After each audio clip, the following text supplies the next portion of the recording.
Hi, today I'm going to talk about my journey for learning the English language. And I hope many of you can relate to my story.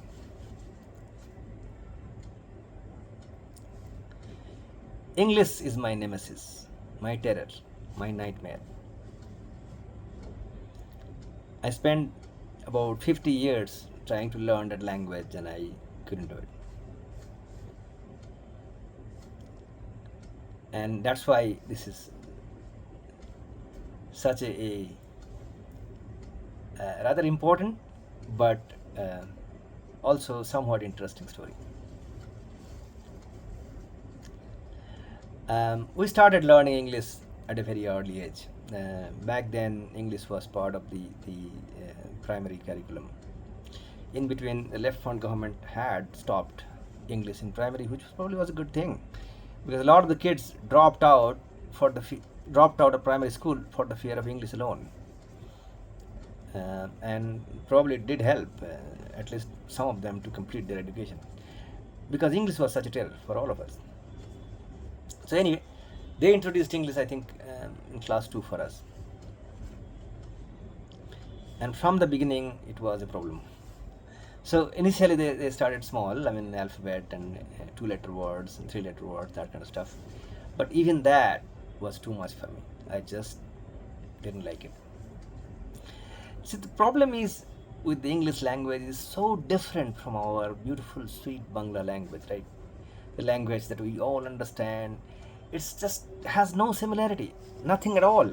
Even the sentence constructions are completely different. The verbs comes in between and so on and so forth, right? So that is the main problem, right? And then there is no logic. I have a logical brain. I can understand concepts which are logical. Science, uh, mathematics, I can understand those because there's logic in it. But in English, everything you have to memorize. There is no rule for pronunciation, there's no rule for spelling. Everything spelled differently, all words, even sentence construction, composition, everything is different. There is no rule. That's what makes it so difficult to learn that language.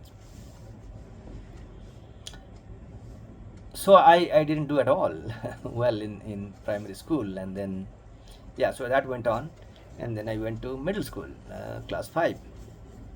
Same story continued. In class, I'll tell you something. In those days, at the beginning of the school year, they used to publish the book list, and it was such a pleasure for me. I mean, I loved book list. Why? Because I love books. So book list was a pleasure for me. That we can get new books. We didn't get new books. We used to buy the old books because we were poor people from our seniors. But still, they are new subjects. And one or two books. And back then, the books were published by the education board, and we still, I mean, they were cheaper than the private books, but we still had to buy them. I don't know why they couldn't give it to us for free, but you had to still buy them.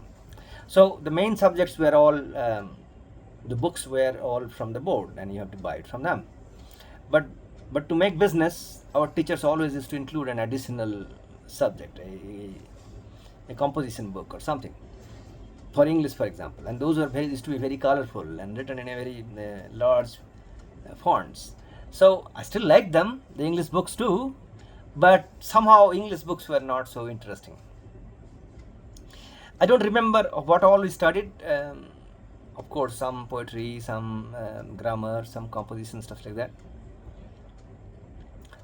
I don't have much recollection of all the pieces and stuff like that we read. I remember one piece, one tongue twister that we learned is Betty Botter, right? So the Betty Botter's rhyme was I learned there, and it goes like this: Betty Botter bought some butter, but she said the butter bitter. If I put it in my batter, it will make my batter bitter.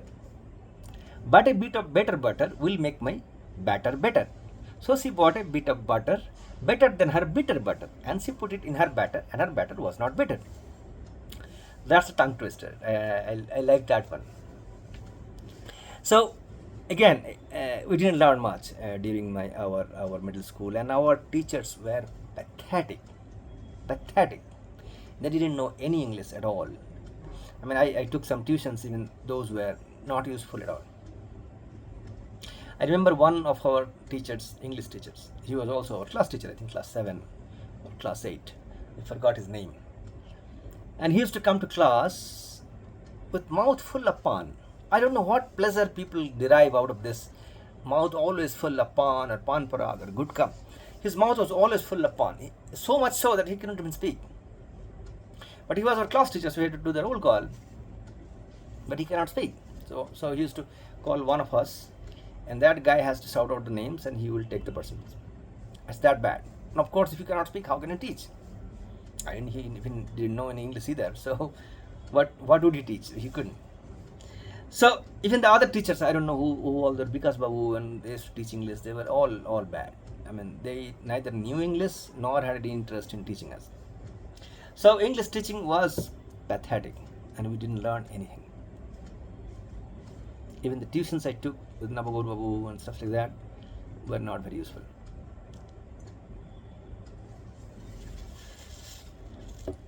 So finally, my dad sent me to one tuition. There was one teacher in our neighborhood, near our house. He was a good teacher. The three of them were friends. He was the English, and then there was a chemistry teacher and the mathematics teacher. The chemistry and mathematics teacher, Vishwara Babu and Samar Babu, I studied later with them and during my higher secondary. But he was one of the trio actually. So, and they were brilliant students, and he was a good teacher in English. But he used to teach in a village school, but he used to live in our neighborhood. So my dad sent me to him to learn English. And he was, as I said, he was a good teacher, but he was extremely lazy. I mean, he was lazier than me.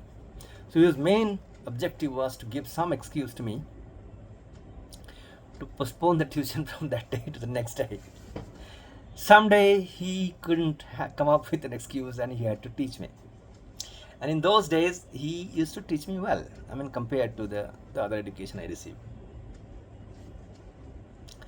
In particular, he encouraged me to write, and that was a good thing. He said, I said, I don't know how to write. He said, try it, start writing. And because I tried, and I could write then, correct English for a page, 2 page. And that really helped. That is a enormous boost to my confidence, and I also learned. So that was a huge help from him. And I remember we wrote one piece together about one day cricket. One day cricket was becoming popular back then because India just won the World Cup in 1983, and then the Benson Hedges in 1985, and then we hosted the World Cup also. So one day cricket was very popular, and it was not without criticism. There were all the traditionalists who didn't like this format of the game, and they said, no, it's diluting cricket, it doesn't have any grace, it's just too mass entertainment, it's not cricket. So my teacher was one of them, and he said, okay, well, let's write a piece about one day cricket and how is it different from test cricket. And he compared one day cricket with test cricket, and compared them, one day cricket like a rock music to the test cricket as a classical raga, and how test cricket slowly unfolds to a crescendo, and one day cricket from the very beginning is a short format, and it's all about loud bang. It came out okay, and my dad loved it. My dad knew decent English. He was a BA back then, and he passed BA in, I think, 60s. And back then, because of the British influence, I think English was still a very big part of education, and you had to study fairly decent amount of English to be able to pass BA exam. So my dad was okay. I mean, his knowledge of English was decent. He could even speak in English a little bit. So he loved it. He loved that piece, and he used to. Back then, we used to have a lot of guests coming over to our house, and day guests, and some people used to stay over also. So every time there was a gathering, he used to just open that and read it, say, see how good these guys wrote this piece. So he was very happy about that. We were simple people. Every small little success was celebrated, didn't it? Miss my dad. So yeah, I mean that went on, and this helped. This my training about being able to write in English helped. Why? Because in our Madhyamik exam, there was this format of questions papers used to come. I don't know, about 5, 6, or 10 of those used to come.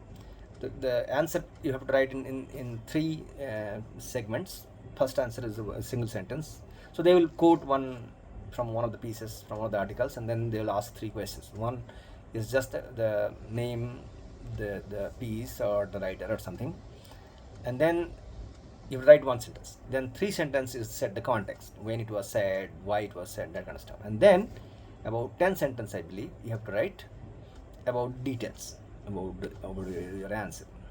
So I think we have to write like 5 or 10 of such answers. And my training about being able to write at least a page, 10, 15, 20 sentences together helped me a lot to be able to answer these questions in our Madhyamik exam. So I got decent marks in Madhyamik. I think I got like 69, which is not the greatest, but not that bad either compared to today's. I mean, back then, getting 69 marks in language was not easy. They didn't, particularly in languages, they did not used to give a lot of marks. So 69 was decent marks. It was not the greatest, but okay marks. So I got that, and then I passed out and went for higher secondary in Christian college. So there again, English and Bangla was part of the curriculum. Two papers, 100 marks each in the final exam for English and Bengali. So English, I think they had several articles and some poetry. And then, but in Christian college there were some really good teachers. Parthadev was there. Parthadev was our education minister, not at the time, but before we joined, and he was a very good teacher. And then Bishru Babu was there. He was also a very good teacher. Lot of our kids, a lot of our guys used to go and took tuition with Bishru Babu. I didn't go. I don't know, for something I didn't like him. So I used to still go to Navagur Babu for English tuition. But again, I didn't learn English. And what I did to learn English at that point of time, I switched my medium of learning and bought English books for the other subjects as well, for mathematics, physics, chemistry, biology. I tried to learn the medium. All the books were in English now, which was a very bad mistake, because it probably set back my understanding of those subjects as well, because of the language barrier. I didn't know English, but I tried. And then eventually I got terrified, particularly with biology. Okay, the spellings were so hard. Pteridophyta starts with a P. Why? Why? What is the logic? This is exactly precisely the reason why I hate English. And all the terms were in Latin and stuff like that. Now, how can you remember all those spellings? I couldn't. So I gave up. Biology, I gave up. Okay. I continued with the other three subjects, mathematics, physics, and chemistry. And again, I was telling you, I think it really hurt me. At least it reduced my confidence about learning those subjects. I could have done much better had I continued in Bengali, but I didn't. This is my mistake. So I got decent marks in those subjects. Okay marks. I think mathematics I got like 197, physics I got like 195, chemistry 185, which was okay. But it's not about the marks, it's also the confidence. I think I kind of lost the confidence because I didn't have the grasp of that language. I mean, see, every word, you need to really get to the exact meaning. I never understood the exact meaning of the word. I still don't know exact meaning of most of the words. Like the way I understand Bangla, right? That never happened. So that's kind of, as I said, reduces your confidence. But it didn't matter so much. I mean, at the end of the day, I was trying to crack the joint entrance, and it didn't matter so much. And with a stroke of luck, this is like a life changer for me. English was dropped as a subject in the joint entrance exam from our batch. What a relief! What a boon from the heavens! Had English been a part of the exam, I would have almost certainly flunked it. But because they removed it, I did very well in the exam. I got very good rank, and I got admission to the best college, to the best subject also, computer science in Jadavpur University. All of this was possible because thank God they had removed English as a part of the exam. What luck, isn't it? I mean, I remember still one guy I talked to, the batch before, Saurabh. He was so terrified about English. So did I. I mean, if I had to take English as a part of joint entrance, I'm almost certain I would have flunked it. So then I went to Jadavpur, and again, this English doesn't stop following me, isn't it? There was a subject, humanities they called it. It's not humanities at all. It's all English. All article by Ernest Hemingway and so on and so forth, poetry and everything. Why? Anyway, so that is another terror in Jadavpur, okay, among with all the other terrors. So Jadavpur, so one thing did happen because I switched my medium to English is in Jadavpur it did help. Because in Jadavpur everything was in English, right? There was no Bengali anymore. So all subjects were taught in English. And subjects were hard by itself. I mean, this was like a sea change from what we learned. The engineering subjects are hard. Mechanics, physics, thermodynamics, even electricity, electronics, everything is very, very hard. It's top-notch subject, right? So the subject matter was hard, and then English made it even harder for all the other boys who came from Bengali medium. But I had a little bit of advantage because I kind of studied in English in higher secondary. That was the only advantage of doing that in higher secondary. So and together with the humanities subject, which I got C grade, I believe I passed with a C grade. It was kind of a little bit of hard. So again, yeah. So we went through 4 years. We studied our course. I mean, it was not so hard to study in English anymore. I got used to it, and it's all mostly mathematics and physics. How much English do you need? I mean, if, then, yes, therefore, that kind of stuff. That's it. There's not much English there. So yeah, I mean, it was not so hard, but it was still hard, I'll tell you. Then we passed, I mean, not passed, but we were in the 4th year, and we were going for a recruitment interview, right? Back then, there was not so much of a campus interview. There was some. I mean, it was not that everybody got a job in the campus. You had to really fight hard to get a job. Back then, opportunities were less, right? But not only a few companies, particularly in Kolkata. So the format, so we were all appearing for those campus interviews. The formats were like this. The companies used to come, they used to conduct a written exam, like 100, 200 kids appear, and then maybe they will take like 20, 30 of those guys, and then they'll take you through an interview. Then finally, there will be a group discussion, GD they call it. And that is the most terrifying part for me. Group discussion was in English. They'll give you a topic, and there'll be a bunch of guys, and you have to talk. How can I talk? I've never even spoken in English in my life. See, the Kolkata guys, they were all of them were from English medium. And although they don't speak in English in school, but at least they have good understanding of English. So they could get through it. And I have to compete with them in those group discussions. So I had no hope. I thought I'm never going to get a job. But I was lucky enough. I wrote a written exam for this company, CMC, which was one of the good companies. And I passed, cracked the exam. So they called me for an interview. And I was bold enough to tell this interview panel, you could see all of them are Bengali. The main guy was Bikramjit Moitra. He's a nice guy. I say, I don't know how to speak in English. Can I take the interview in Bengali? He said, go ahead. Speak in Bangla, no problem. So I took the interview in Bangla, and I did fairly well, and they liked it. So I passed the interview, and there was no GD. What a relief. So I got the job. And then I went to job, and at work in Kolkata, no one speaks in English. Back then, it has changed now due to internet and YouTube and everything, Facebook. But back then, no one spoke English. In our office, nobody spoke in English. Even the guys who came, very few people who came from other states. One guy was Jitendra Chowri, I think he was a Marathi. Even they converted to speaking in Bangla. There was a guy, Agrawalda, he was, I don't know whether it was Calcutta Marwari or some Marwari from somewhere else, but he spoke broken Bengali. So everybody had to speak Bengali. We were all da. Agarwal, Amlan, um, everybody was Bikram, everybody was Dada, and everybody spoke Bengali. So we learned zero English. And then um, we were trying to go abroad.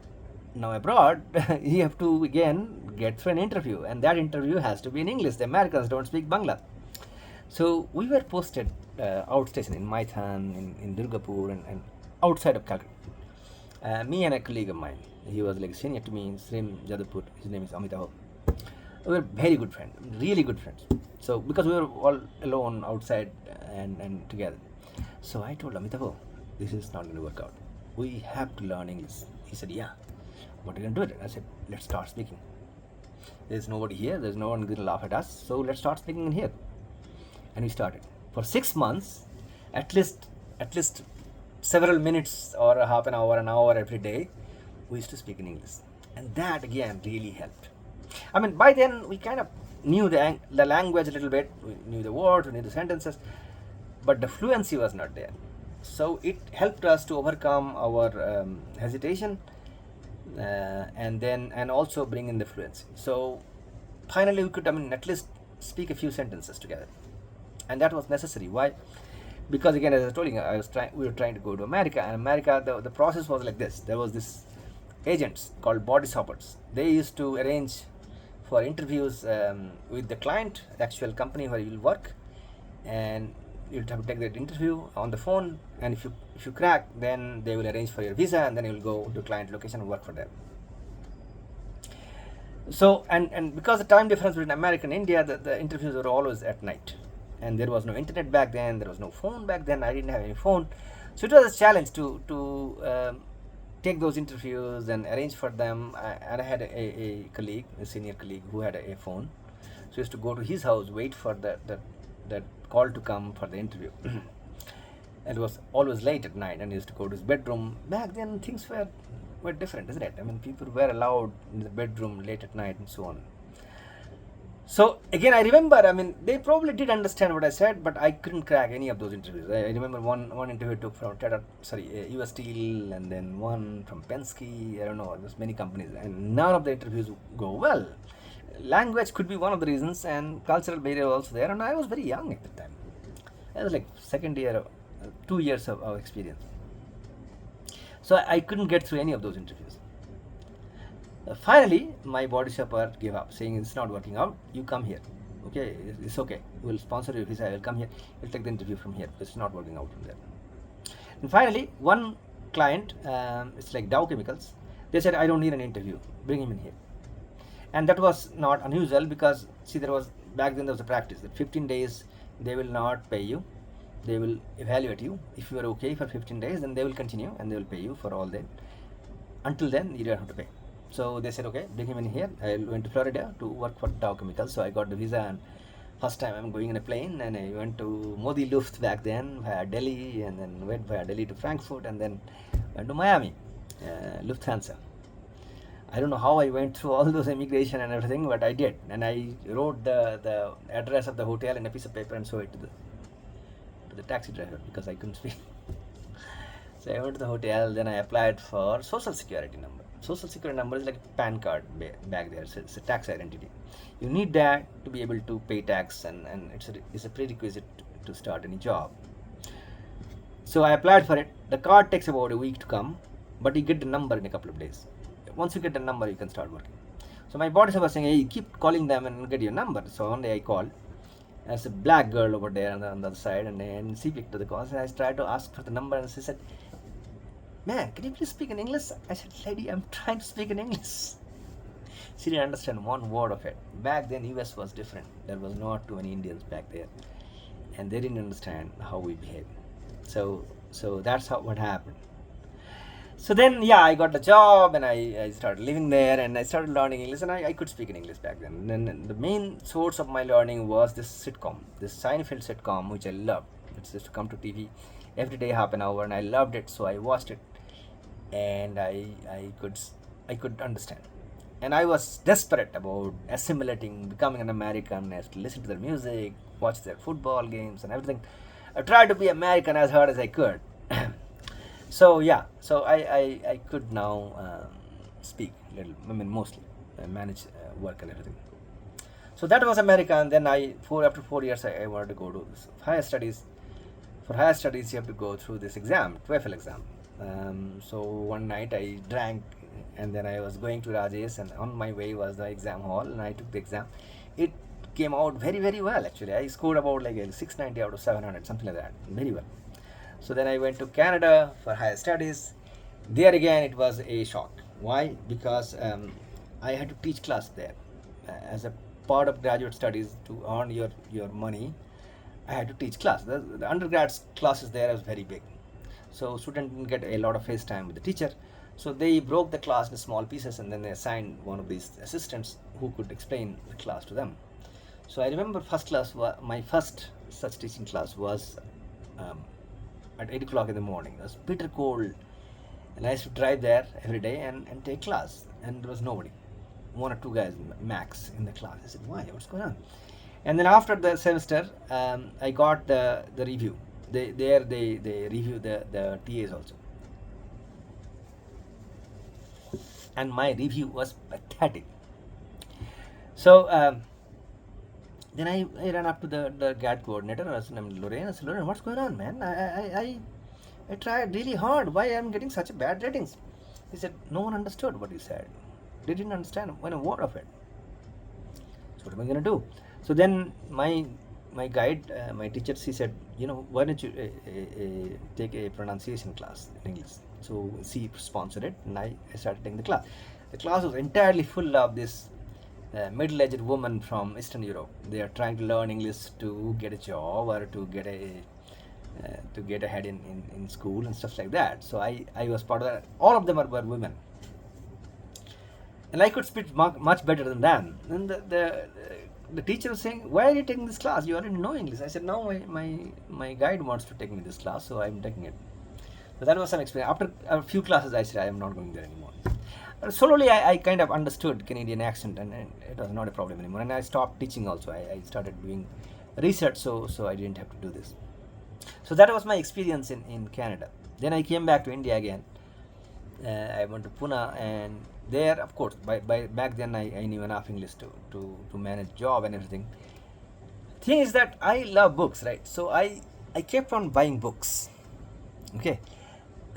But the fiction books, right? I remember I bought this King Solomon's Mines in Pune, and I didn't read them because I didn't know I couldn't read them.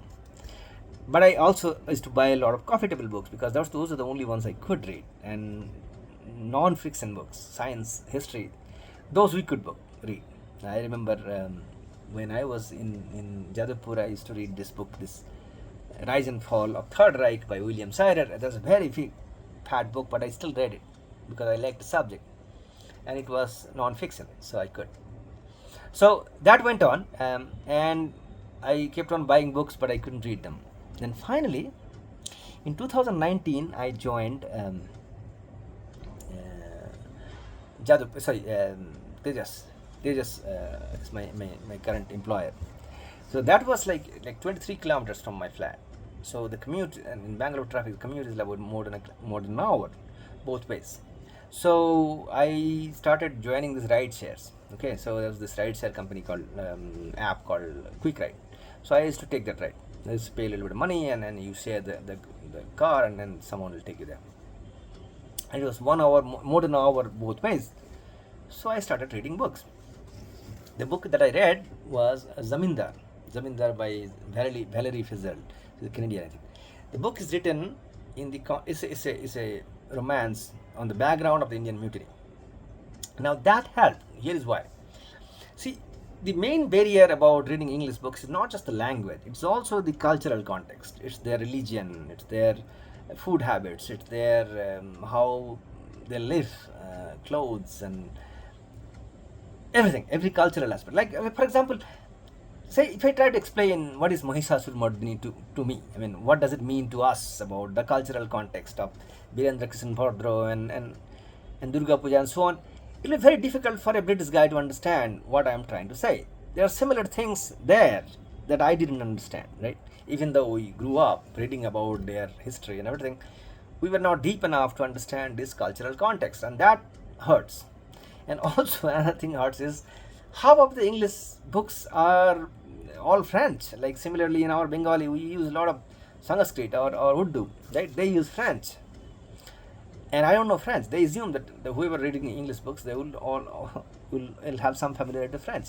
So all these things makes it difficult to read English books. But this thing helped because Zamindar is all in India, set in Indian context. I could read through it. So this is a fat book, like 600 pages, and I read through it and I liked it, and I understood. And then I read Dumas' Conspirators. That also I liked. I understood. And slowly I started reading, and then hit the pandemic. Pandemic time, I started reading books like crazy, and I started reading. First, I read this Somerset Maugham of Human Bondage. I absolutely loved it, and then I read Idiot, Dostoevsky, then Tolstoy, War and Peace, and then Jane Austen, and so on. And then slowly I kind of being able to understand English fiction, and that changed. So then slowly I started reading and then I gotten into a rhythm. Now I can understand fairly well English fiction. So now what I'm doing is I'm reading. See, I grew up reading Western classical books all through my life. I mean, being a Bengali is a blessing, isn't it? Because you have all this these things, right? These translations, right? These were severely abridged translations of all the world classics, but you have access to them. And I grew up reading all of them. And now what I'm doing is I'm rereading them in their original form because these are severely abridged. I mean, they were like a 700-page book is being transformed into a 50-page book, and because this is meant for children, they remove most of the romance and most of the main contents. So I'm now rereading them and just liking them. That's what I'm trying to do. To me, I mean, I still don't understand English. Here is why: because I don't understand the exact meaning of every word, and that's why I have to keep checking dictionary after dictionary.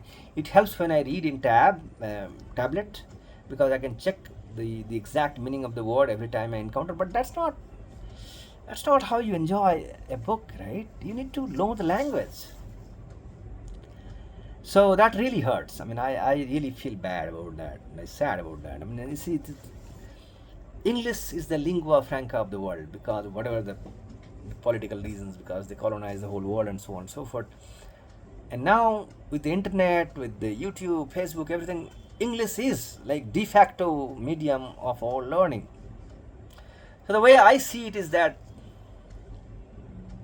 there's a whole world out there of learning, education, entertainment, music, plays, videos, everything, all in English. And this poor kid like me, standing on the threshold that I am unable to enter that world because I don't know, the language is the barrier that is holding me back. And I just don't like it.